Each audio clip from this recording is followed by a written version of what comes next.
Este es el estudio de las definiciones sociales de la enfermedad, de las prácticas que se relacionan con ella y de las instituciones que la toman a su cargo, del estatus social y de los comportamientos del enfermo.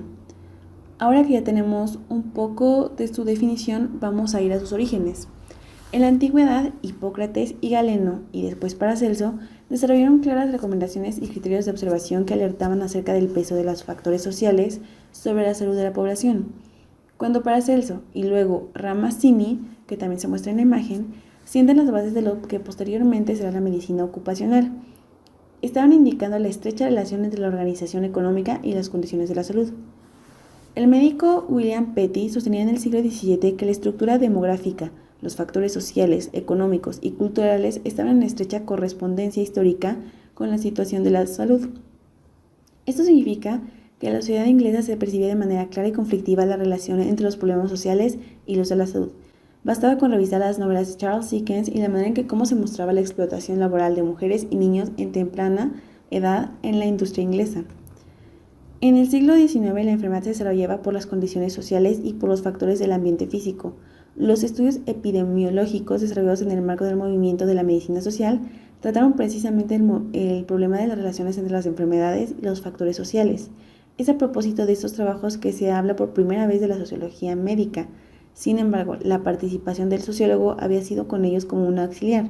Al parecer jugó un papel más importante por su competencia en materia de investigación que por la introducción de una problemática original o de herramientas conceptuales nuevas. La sociología médica en sí surge en los Estados Unidos después de la Segunda Guerra Mundial, cuando se consigue una importante financiación de dicho gobierno para que la investigación fuera hacia la sociomédica.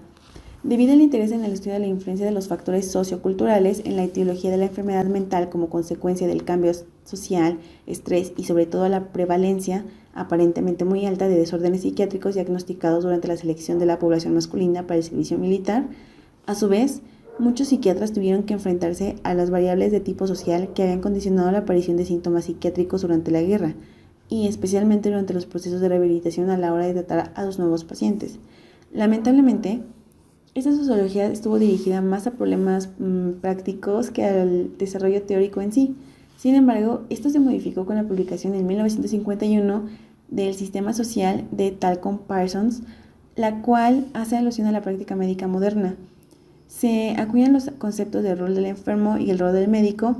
Para Parsons, un buen estado de salud es un prerequisito funcional para que tanto un individuo como la sociedad puedan funcionar adecuadamente. La sociología es el estudio de la vida social humana, de los grupos y sociedades.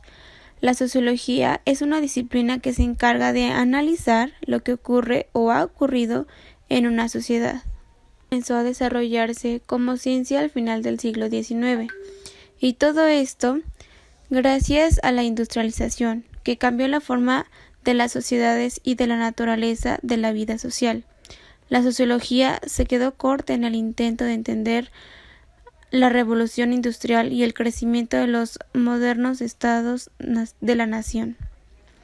En la actualidad, la visión de la sociología ha cambiado a consecuencia de los avances tecnológicos, las transformaciones culturales y los trastornos sociales, y la meta inmediata es el crear una estructura para entender el rápido cambio social en cuestiones públicas y las vidas privadas. La sociología nace en Francia revolucionaria, la sociedad europea después de la Revolución Francesa. Desde los tiempos históricos más remotos y hasta la época actual, el hombre se ha interesado por la comprensión de la vida social, para estudiar los procesos que en esa vida social se desarrollan, y por explicarlos y en lo posible influir de alguna manera en ellos.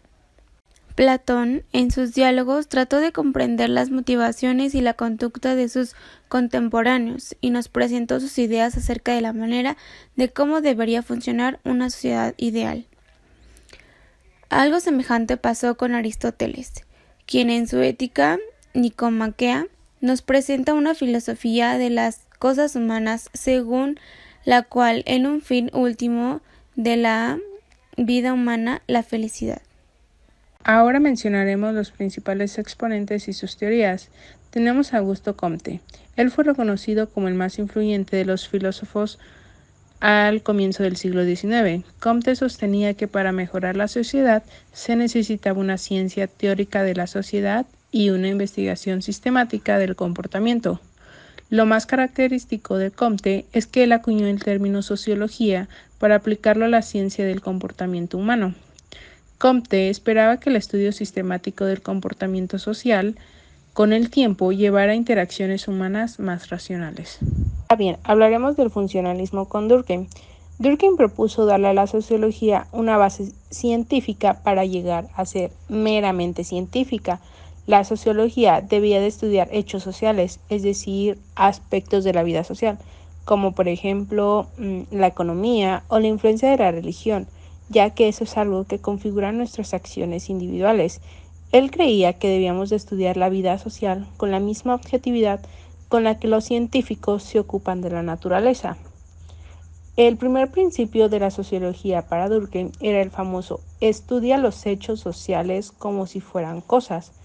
Con ello, lo que quería decir era que la vida social puede ser analizada con el mismo rigor que los objetos o acontecimientos de la naturaleza. La perspectiva funcionalista piensa que la sociedad es como un organismo vivo en el cual cada una de sus partes va a contribuir a su supervivencia. Otra de las contribuciones importantes que Durkheim hizo a la sociología fue su importante trabajo teórico sobre el suicidio. Bien, hablaremos sobre el evolucionismo con Spencer. Spencer fue otro pionero importante que contribuyó a la sociología. Él no se sentía obligado a corregir o a mejorar a la sociedad, sino que él esperaba meramente entenderla mejor. Basó su estudio en Charles Darwin sobre el origen de las especies. Él aplicó a las sociedades el concepto de evolución de las especies para explicar cómo cambian o evolucionan con el tiempo. Asimismo, adoptó la perspectiva de Darwin sobre la evolución de que solo sobreviven los que se adaptan mejor. Él argumentó que es natural de que algunas personas sean ricas mientras que otras sean pobres. Max Weber, nacido en Alemania, fue un importante teórico pionero que señalaba y empleaba el Versend, que significa entender o profundizar, y él decía que no podemos analizar nuestro ambiente social como analizamos otros criterios, que para entender completamente el comportamiento debemos aprender los significados que la gente les confiere a sus acciones, es decir, cómo ven y aplican su comportamiento. También le otorgamos el crédito de la idealización de un tipo ideal, que es un instrumento conceptual para evaluar casos específicos.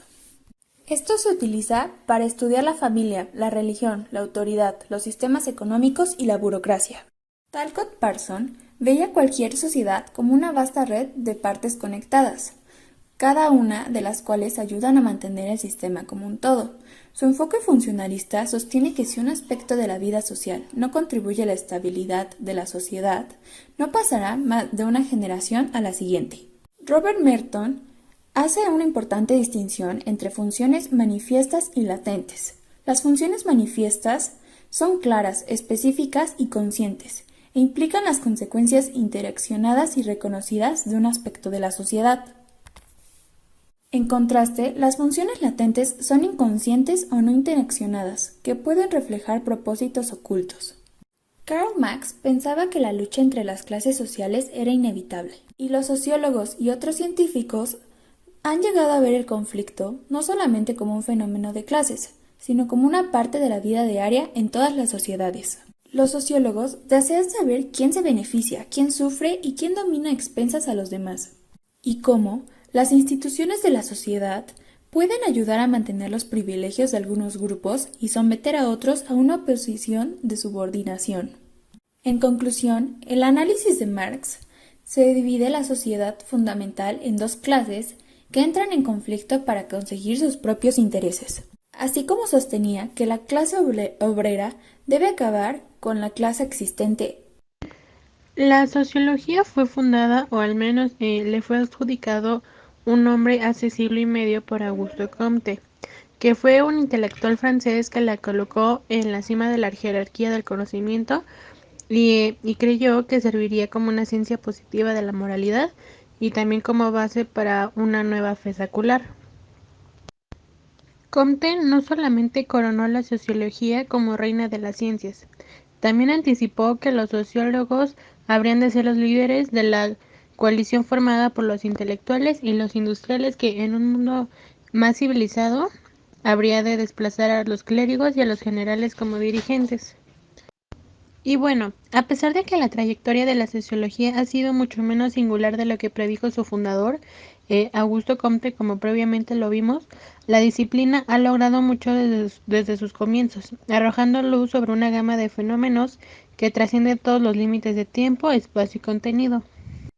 La sociología tiene relaciones con otras disciplinas, que son cambiantes o que pueden ser asimétricas, por ejemplo, con una disciplina madre o con una disciplina competidora, como con la ciencia en su conjunto y específicamente con las políticas científicas y el papel que la sociedad le confiere a los científicos.